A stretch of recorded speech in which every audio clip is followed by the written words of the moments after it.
Professor David Becker, you are an artist performer and teacher of viola. You are also distinguished as an orchestral conductor. Now we hear often that the viola is like a violin, but in 1,001 little different ways. And then we hear from people like Primrose say, the viola is like the cello, which is sort of new. How do you identify the instrument in yourself in relationship to it? Well, I have to agree with Primrose. And certainly today with the influence of Suzuki in starting students at such a young age, the majority of people are starting on violin, which I did myself. And later in your career, by the time you're in 3rd or 4th grade, you might consider switching to viola. The important influence of Primrose on me was that he was emphatic about distinguishing the integrity of the instrument from the very beginning, that you don't play the instrument because they happen to need it in the orchestra, or perhaps you're not as good as you should be to be in the violin section. All that's gone today. Today we have incredible integrity of our own. What's important to understand is there are some physical differences in the instrument which the student needs to know about eventually. 3 specific areas that I talk about with my students is we're talking about the length of the instrument, which is certainly longer. And I think anyone who will compare the viola to the violin, so if I hold this particular viola next to your violin, which is a full-size violin. Now this particular viola, which is a French viola, Aculone, is close to 18 inches in length, meaning the body length of that instrument is 18 inches. That's a little bit on the large size. Obviously the junior high, senior high student, most of them will not be playing an 18-inch viola. But we have a length difference, which means that when the student does change from violin to viola, he's going to have a problem of getting used to different finger spacing, finger patterns, which he'll have to get used to. The student's going to perhaps have some flexibility problems when he first changes. What he used to be able to do quite freely on the violin, he's going to have some trouble with speed when he first changes because of the distance. We have a width problem with this instrument. Obviously this instrument is more wide and thicker than the violin. So the first immediate problem we have is getting around the instrument. We have much more wood in the way than you do on the violin. So if I was to pick up the viola in playing position and I realize that I have to get up to the end of the fingerboard, I see so often the young violinist is approaching the upper positions like this with the left hand and can't reach it. When he does attempt, or she, to get around the instrument, they realize there is quite a bit more lumber there to get around than they had on the violin. So we're immediately starting to work on getting around the instrument. There is a size difference. I think there's a weight difference in the instrument. Any violinist who, for the first time, picks up a viola, and particularly if it's a larger size viola, is going to notice the difference in the weight of the instrument. So perhaps we have to talk a little bit with the young student about balancing the viola. And I happen to teach personally balancing, not holding the instrument. And my premise is that the instrument does rest on the collarbone and the shoulder. And I happen not to own a chin rest. I own a jaw rest.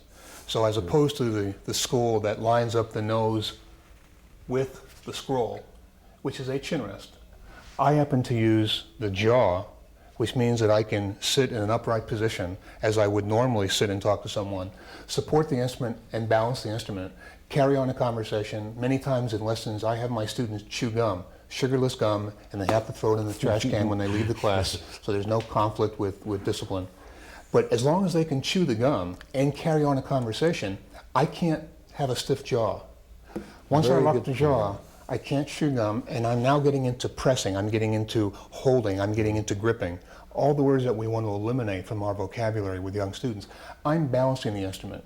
The premise being that if my thumb is my shoulder, supporting the instrument underneath, that really all I need on top is this kind of a balance. Now this is a large instrument, it's a heavy instrument. I can certainly do that with one finger. Now if that's all it takes to balance this instrument, there's no reason in the world for me to have to put it under my chin and grip the instrument. I'm able to balance the instrument, which is the reason I have a lip on the chin rest. It enables me to balance the instrument. Marvin, I think there's controversy among many teachers concerning the shoulder pad and use of one. And I'm feel very strongly that it depends on the student. I never force a student to use a shoulder pad. I happen to use one. I happen to be 6'7". I'm not the size of Leopold Auer. I have a rather large neck, a large body, and I'm playing with a large instrument. If I was to take the shoulder pad off of my viola and simply place it on my collarbone, I think that you might be able to see this space that exists between my jaw and the chin rest. Yes. Now, in my way of thinking, I have basically two choices to make at this point. I can fill that space by either coming down, Which cramps the or neck. I can bring the shoulder up. Both of those I prefer to stay away from. So for this reason, I do happen to use a shoulder pad. I do not advocate any particular kind of shoulder pad. It can range from a pillow to a sponge to a commercial shoulder pad. What enables me to do is, without changing my shoulder or my head, I can sit erect with the instrument being balanced under my chin, as long as I choose to sit this way. It helps the student who says, this is a rather large, heavy instrument I'm not used to, much bigger than the violin. I find this tends to help them adjust to this larger instrument.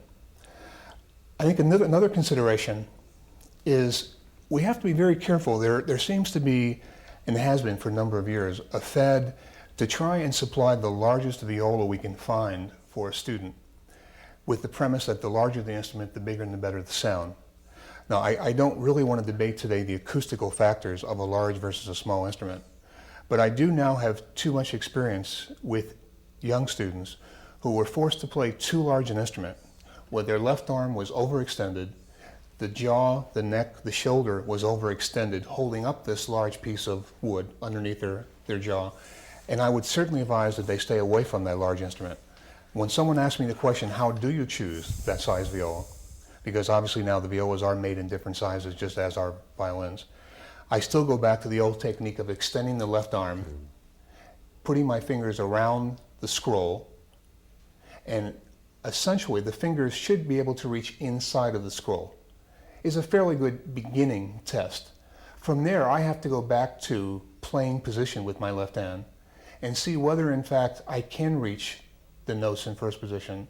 And I also do some experimenting with them in upper positions to see whether in fact I can keep a rounded left hand shape and I'm not overextending. We get into the problem of the bow with the viola, keeping in mind that not only is the viola larger than a violin, likewise so is the bow. The viola bow is the longest bow in the string family. It is different, it has different characteristics. It's heavier than a violin bow. So when I get called into an orchestra room and someone says, could you please tell me, is this a violin or a viola bow? Is there a difference? Are they the same? Well, they certainly are different. And one simply has to measure the length, putting them side by side. They are heavier. Because the bow is longer than a violin bow, I tend to advocate with some of my students a slightly different bow hold. So just as we talked about holding and balancing the instrument, I also many times advocate a different bow hold. Many violinists tend to set their hand lower on the stick so that their little finger is very close to the screw at the end of the bow. Because of the size of this bow, of the viola bow, and trying to balance it, I tend to move my hand a little bit higher in the stick, which means moving my hand and my fingers closer to the tip of the bow. Another way of approaching that is I set my thumb the same way that you have discussed earlier in your violin tapes, and my two middle fingers of my right hand are resting on top of the thumb. In fact, my third finger is almost over my thumb rather than the traditional second finger. Mm-hmm. My first finger is dropped on the second joint. If I drop my little finger now in a relaxed, curved fashion, you'll see that the little finger is almost on top of the pearl in the middle of the frog. Mm-hmm. That becomes my aiming point. Now, that's where my hand fits on this stick. You know, a lot of people are not 6'7" and don't have a DC-10 wingspan, but for me, this is approximately where it does rest. But I do find that the balance point of this bow tends to be a little bit easier with this slightly higher bow grip. Many times after performances, someone will mention to me, do you always play Baroque bow style? because they see me playing with this higher bow grip, which they associate with the older traditional Baroque style bowing. No, in fact, that is my contemporary bow style. If I chose to play Baroque style, I would actually move up to this point right here. Very good. So I think one has to consider the length of the bow and the weight of the bow and its differences to the violin, and the length, the width, and the weight of the viola and its differences to the violin, and that it is an entirely separate entity. It's an instrument in its own right, with its own integrity, and must be approached that way. So the student is incredibly proud of what they're playing. They're not simply filling a gap in an orchestra or doing it because they didn't make the second violin section. The obvious explanation, the obvious example of all that today is I think we probably have more first-class viola soloists and artists in the world today than ever in the history of the world. First-class players on an equal level with violinists. A wonderful sign, perhaps a good sign of our teachers in this country. It's positive.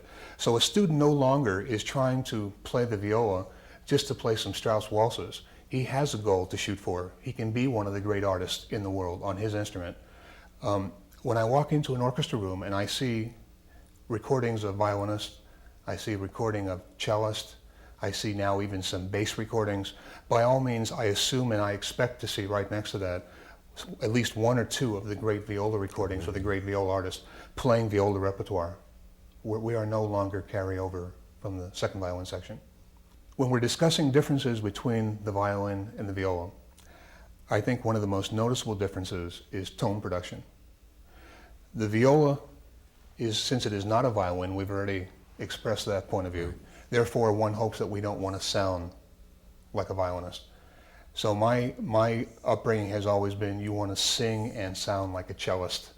That's the sound concept you're trying to get. And we're very lucky because God blessed us with a C string on this instrument, which you don't have on that beautiful violin that you have there. So the one thing that you can't do on your violin is to get this kind of a... Beautiful. That makes me a little bit different than you are as a violinist. And I'm very proud of that I have that string, that my instrument has that capability. So we have tone production. Tone production that differs between viola and violin, number one, is I think we have to discuss bow placement on the viola. Bow placement is where you place the bow in relation to the end of the fingerboard and the bridge. As with the lower instruments, and certainly I think will be discussed on bass, if we're trying to get the full, biggest, robust sound that we can get, we're moving the bow closer to the bridge. We want to stay off the fingerboard, particularly on the viola and on the lower strings. We want to keep the bow as close to the bridge as we possibly can. That's bow placement. Once we start hanging around down here by the fingerboard, we're getting into the area of sotto voce, pianissimo, much less volume. So we want to stay as close to the fingerboard as we can.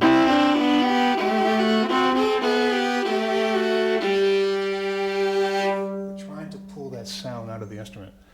Another characteristic that perhaps a violinist doesn't have, particularly in the lower strings. We have to talk about bow speed and the amount of bow. We have to talk a little bit about articulation. My experience has been, certainly from chamber music experience, that I found myself watching the first violinist very often and trying to duplicate the exact same amount of bow the first violinist was using. And if I'm being taught by a violinist, because I just happens to be only a violinist in town, I find that maybe I'm using a little more bow than I have to use, as opposed to when I watch a violist. So when we're trying to get that concentrated...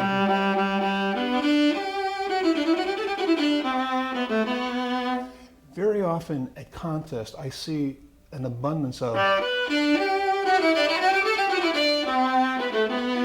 It's very energetic, it's very involved, it's very serious and dedicated, but we lose that center of sound, so we're losing contact point.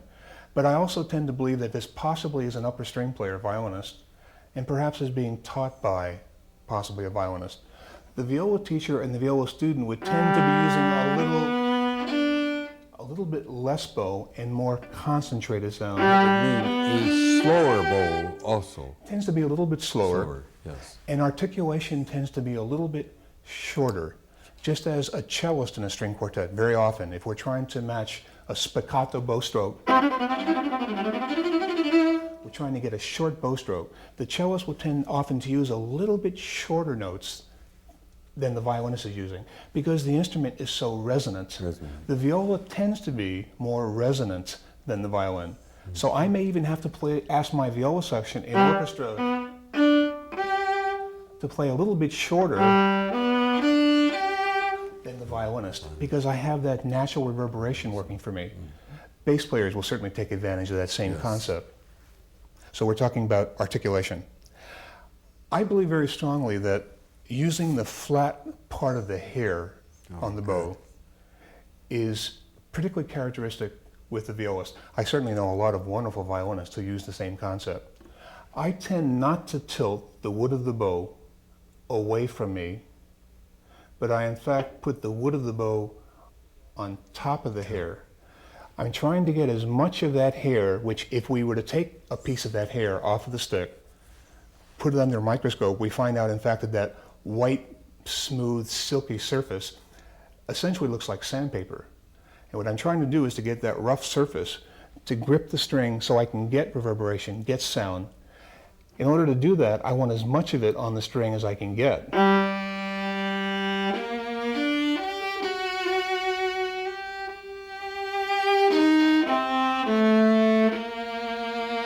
So I tend to play on the flat part of the hair rather than on the side.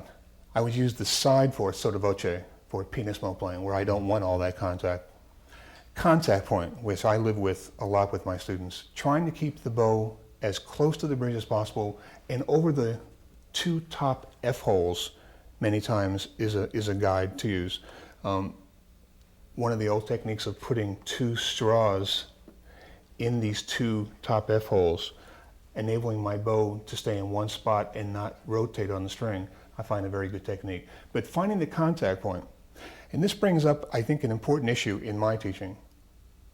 We can use all the games and all the devices that we can possibly find, but the bottom line is that it's your ear has to tell you where that contact point is. So I could close my eyes and have no visual contact at all, but I can tell that's not the sound I want. That's not the sound I want. I'm looking for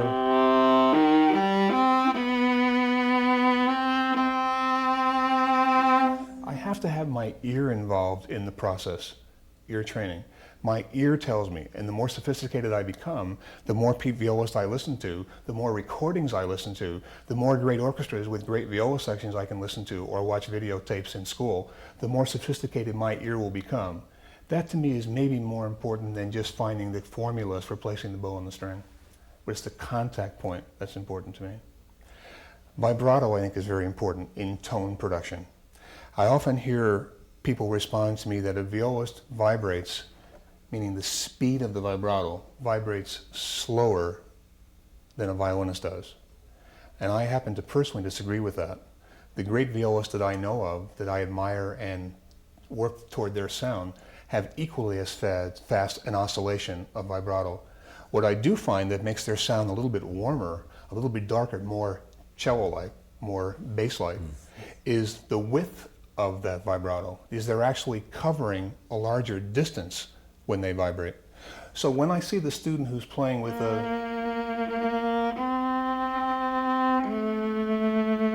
which tends to be very narrow and very tight, again, I sometimes relate it that they may have been switching from violin. I'm trying to get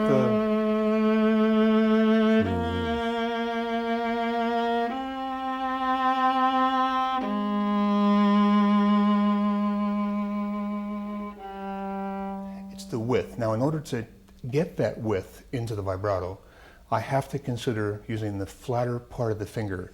So I do not teach fingertip. I don't place my fingers on the tip. I place them on the pad of the finger. Now, in order to do that, I have to get involved with some of Kato Havash's teaching, which is the relaxation of this left wrist. Is that if I overextend this wrist, I'm now aiming toward fingertips.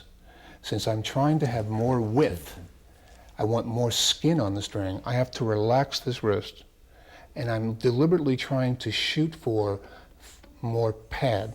So when I watch someone like Mr. Trampler, one of the great violists of all time, and you see his hand is relaxed and he's playing down here, and you see that wonderful, gorgeous singing sound. This is not someone who's being lazy with his left hand, he's going for that sound, the flatter part of the fingers. So I stay away from the tips and I go to the flat part of the Means finger. more of a bleak Yes. relationship Yeah. with the fingerboard. And particularly the fourth finger. It's when the fourth finger if you look at the fourth finger of my left hand, you'll see that it's almost straight.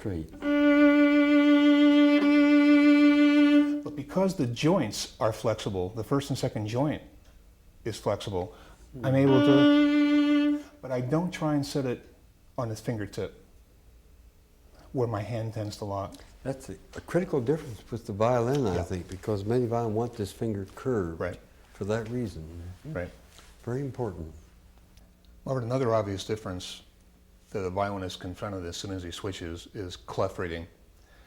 And terribly important, I still find when I go out to guest conduct violists on a senior high level who do not understand that violists play in both alto clef and treble clef.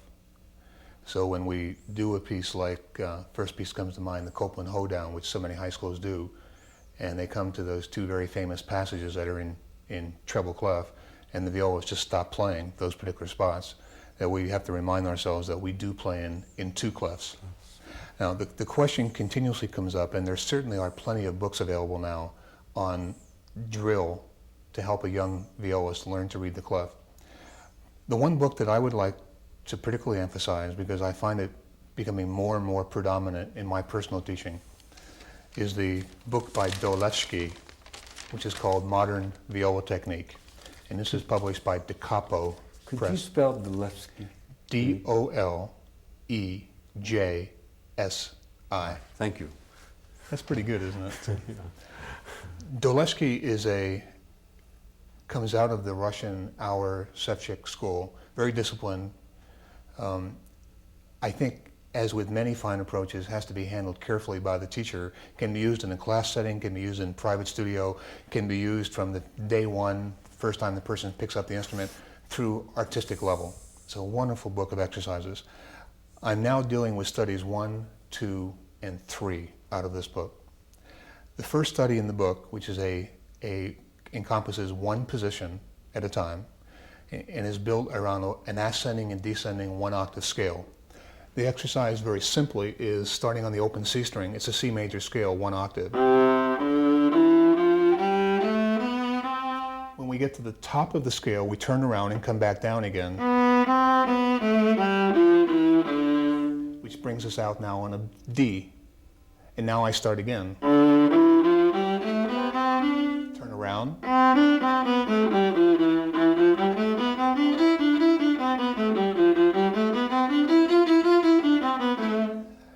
With this basic given exercise, which involves the basic first and second, low second and high second finger pattern, I can now work in all major and minor keys, and I can work in all 7 positions.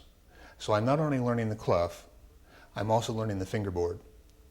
So the first thing I ask the student to do is to sing this study, C, D, E, F, G, A, B, C, B, C, B, naming the notes and reading the music. When they can do that, I ask them to finger along with it while they're singing it, but I'm asking them to name the notes as they play it. The next thing I do, so that they're not simply doing this by ear, and they're not only doing it by memory, I change the key. So we do the exact same scale we just did, but I change the key now. So for example, if I pick one out of the hat, D minor harmonic form, which would be 1 flat, and a C sharp harmonic form, I have to think through that scale now, adding a C sharp and a B flat. So I would start on a C sharp, B flat, C sharp.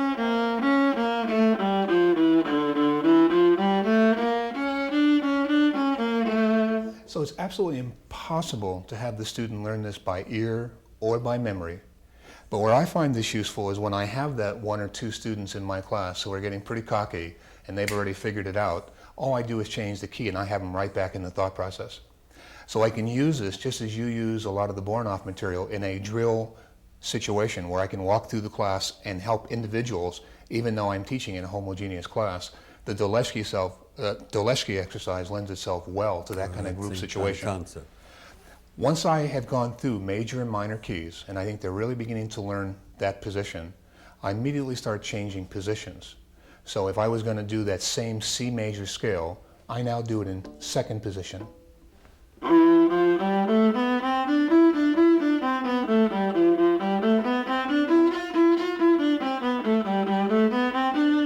can do it in third position. I can go through all 7 positions And in all major and minor keys. minor keys. Now this is a horizontal approach, meaning I'm staying in one position all the way across. The second study enables me to go now through 2 positions at a time. And the third study allows me to go is an exercise that's built around 3 positions at a time.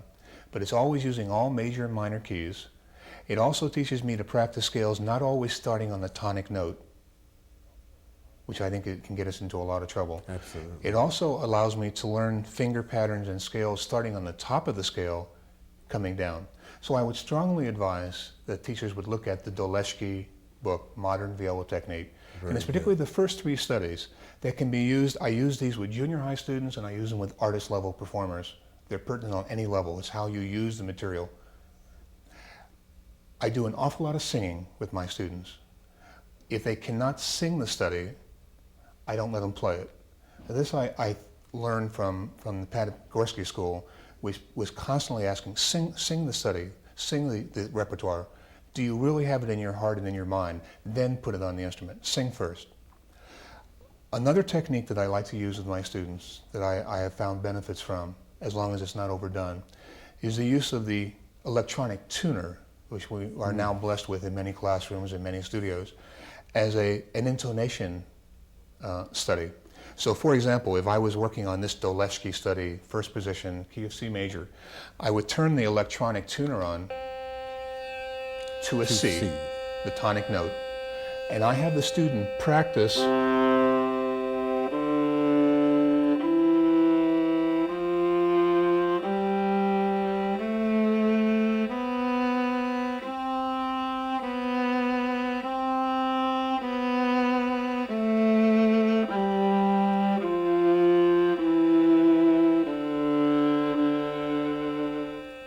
with the tuner. Now, in my way of thinking, intonation is obviously relative unless I happen to be blessed with perfect pitch, which I don't. But if I'm playing quartets and I have the cellist holding a C on the bottom and I have the tune, obviously my job is to relate my pitch to that C. If I'm playing orchestrally and I have the bassist holding the root of the chord and we're doing the Roman Carnival Overture and I have to play the viola tune, it's going to have to be in tune with the root of the chord, which is being held in the basses. So pitch is relative. So I'm encouraging the students from the very beginning, instead of guessing, and instead of getting into sloppy bad habits, and instead of getting into the habit of daydreaming and looking out the window while I'm practicing, I have this conscience in the room which is constantly pulling me back to that pitch center, which I find has a strong influence on intonation. Besides Doleshki, I also encourage the Flesch scale system. The fact that it's Flesch means nothing at all. It could be any scale system. I use that because I think it's a good system and explores many chords, thirds, double stops, harmonics. I ask them to do 1-octave scales, 3-octave scales, double stops, and the harmonic studies. The only thing I do not do at the beginning is I do not practice the studies of a 10th. The only reason is I find that when the young student first switches to viola and their teacher encourages that excessive stretching is when we start to get into some of the tendonitis and the physical problems, which I think many times is caused by putting too many demands, stretching demands. Even with the double stops, I encourage slow practice. So if we were practicing thirds, I do practice the bottom note along the top note together. I do break all the double stops to try and make it as simple as possible at the beginning. So when someone says to me, well, my 9th grade student obviously doesn't play double stops, he'll do that when he gets to college. I'm saying that if it's taught correctly and patiently, and if you break it down to its most simple common denominator, by all means, 8th and 9th grade students should be practicing double stops. It's like playing single notes. what are the values of practicing double stops? Because it is avoided so much. Well, the obvious answer is that it's seen in the repertoire and we use double stops, but much more importantly than that, I think it's twofold, and this is obviously a sign of my Rabin training, is that the more I practice double stops, the better my sound is going to be when I play single notes, which I learned from Dr. Bornoff. I think also my intonation on single notes is going to be considerably better. My spacing, my horizontal relationship of notes from one string to another, if I can put both of them down at the same time instead of putting one down at a time. So intonation, I think, is the answer to the question, and tone production, having to pull sound out of two strings instead of one string, is the value. Not just the fact that the piece I'm playing doesn't have any double stops, therefore I shouldn't play them. Or orchestrally, I mean, I'm the first one to advise my students in orchestra, please don't play double stops. Don't play triple stops, play divisi. I think it's a better sound, and I think we can get better intonation. That does not mean that my students individually, when they're working on their individual artistic training, should not be practicing double stops. Very good. Besides the flush scales or a scale system, I also encourage etude material, both in groups and privately. And I encourage two, both the old traditional school, which would have to include Kreutzer, Campagnoli, Wolfhard, Mazza, all of those. Plus, I would certainly encourage people to explore some of the etudes originally written for the instrument. So we get into Bruni, we get into Hofmeister, we get into, by all means, Lillian Fuchs today, particularly the 2 volumes of contemporary etudes. But we should be playing material that has been written for our instrument as well. Literature is the same thing. There are certainly the classics that Mr. Primrose was very emphatic about his students playing Bach suites. Well, they were for cello.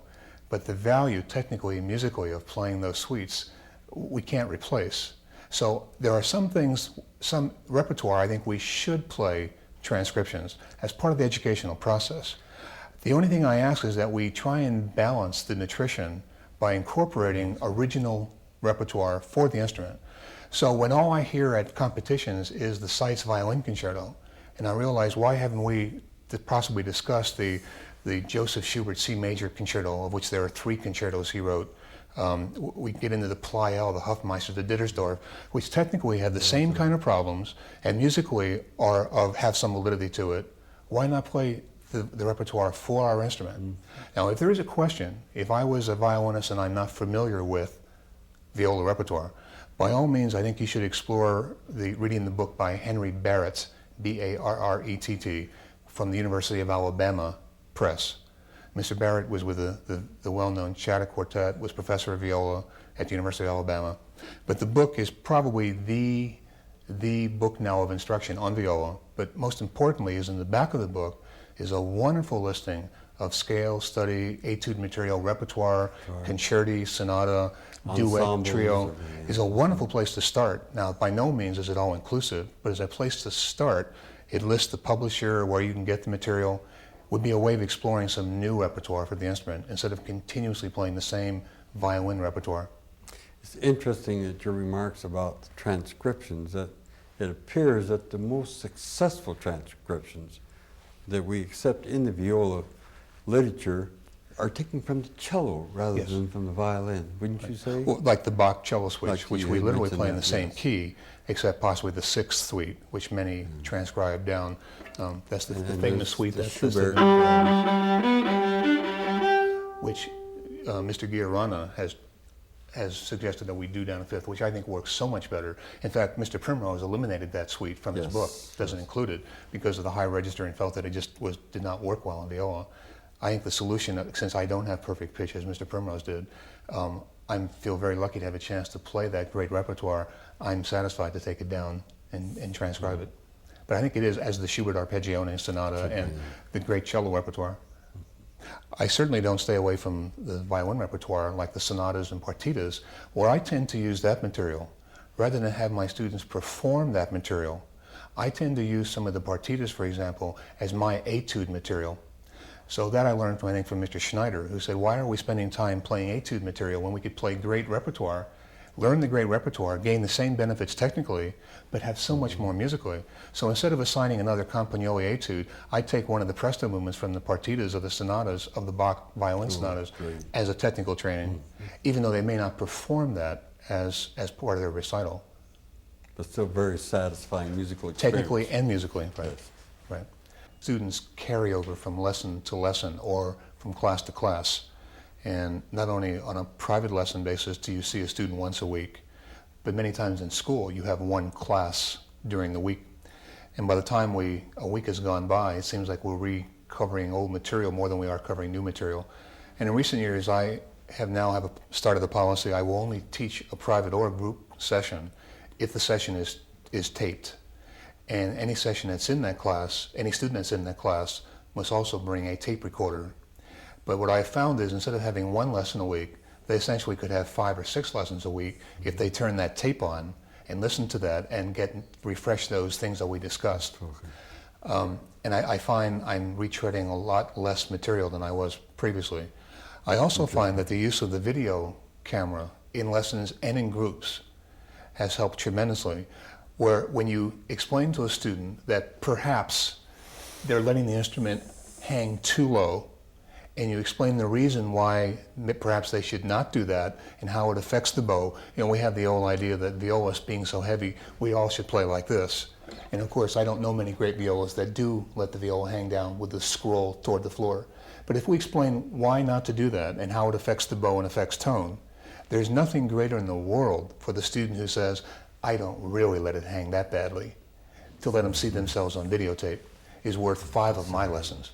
So the tape recorder and the video equipment, I have found tremendous teaching aids along with the tuner in the studio and in the classroom when I go in and work in classes of public schools. Very good. We have those resources. So many of the older teachers who weren't brought up with it don't think about using it, and yet it's And we're so involved in what we teach, and we believe it so strongly that we assume that they all understand the first time through. And of course, that's not true. We teach more than once a week, so we are reinforced more than the student. Right. I also require my students in a group or privately to have a running notebook of what they've done at every lesson. Now, they may either do that immediately after the lesson, sit down and write down what we've discussed, what we worked on, including specifics, and most importantly, what the assignment is for next week. If time doesn't permit that because that student has to go to math, has to go to phys ed, they have the tape to listen to 5 times before next week to write down in detail, and I won't teach them next week unless they hand me that outline of last week's lesson. But I need that kind of discipline and organization if I'm going to continue the lesson. It also helps me if I have seen 100 students in the meantime and I want to know exactly where I was last week, I want to see that outline of where I should be going this week. Well, that's great. That's great. Which can be done both I think on a class level because the students are doing the work, and it can be done on an individual basis. Well, I think it's important to mention orchestral posture used by both violinists and violists. But I find that often when I'm guest conducting, the stage is preset and is just set in a haphazard fashion. The chairs may be parallel as they are set right now, and the stand is not necessarily placed in the right place.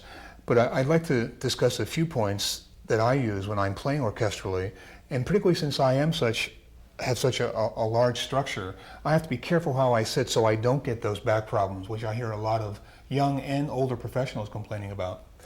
The first thing is I do ask the students to imagine that in the back of this music stand there is a camera, and I ask them to aim that camera lens directly at the conductor, which in this case is immediately in front of us. We're facing the conductor. So I'm concerned that if the conductor is in front of us, that we're not sitting like this with the stand facing a side wall. Right. I'm also concerned about the height of the stand. So often, in most cases, I'm playing with musicians who are a little bit shorter than I am, who would like the stand lower. And here's where I have to ask as politely as I can, if possible, I would like to pick up the stand a little bit so that I'm not spending 3 hours in the opera pit facing the floor, that we can find a reasonable compromise. I think it's also important that we can reach a compromise on sitting on halfway point in the stand, that you don't find yourself completely hogging the whole music stand. So right now I think we're splitting the stand in half. The other thing is, if you would hold up your violin, please. So often I find people approaching their sitting position where the instruments are parallel with each other. Now for you right now, your sitting position is really quite fine. Your eyes can be looking at the music. There's not a lot of twisting of your body, and you should be quite comfortable.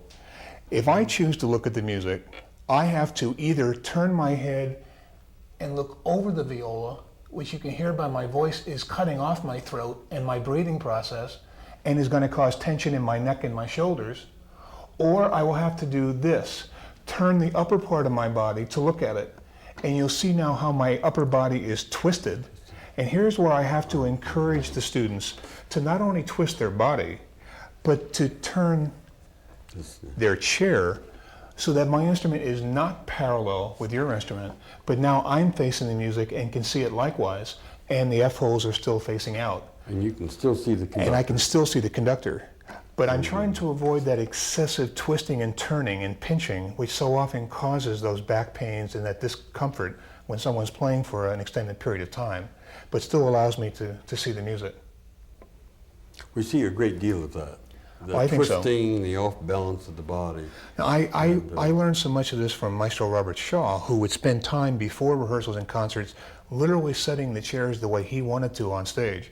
I've now got in the habit, when I guest conduct, I literally walk through this ring section and arrange the chairs the way I want the musicians to sit, because experience has taught me that most students come in and will plop down in the chair, and if they're in an uncomfortable environment, will tend to sit exactly the way that chair was placed.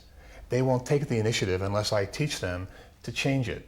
So I either teach them to change the chair, or I try and preset the chair ahead of time to avoid this kind of unnecessary twisting and turning.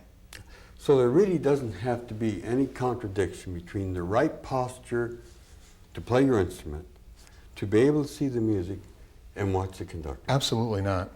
As there should be no conflict of interest that if I was playing a solo recital, I wouldn't play the solo recital like this. That I'm in a natural upright position with my head upright and the instrument is balanced. I want to continue that position as I would in a solo recital when I'm playing orchestrally. And I think that has to be taught. That's not an instinctive reaction. And tonally, the F-holes are in the right Oh, and position. still the F-holes are And facing that out. goes for every instrument in the string family, I believe so. irrespective. Thank you.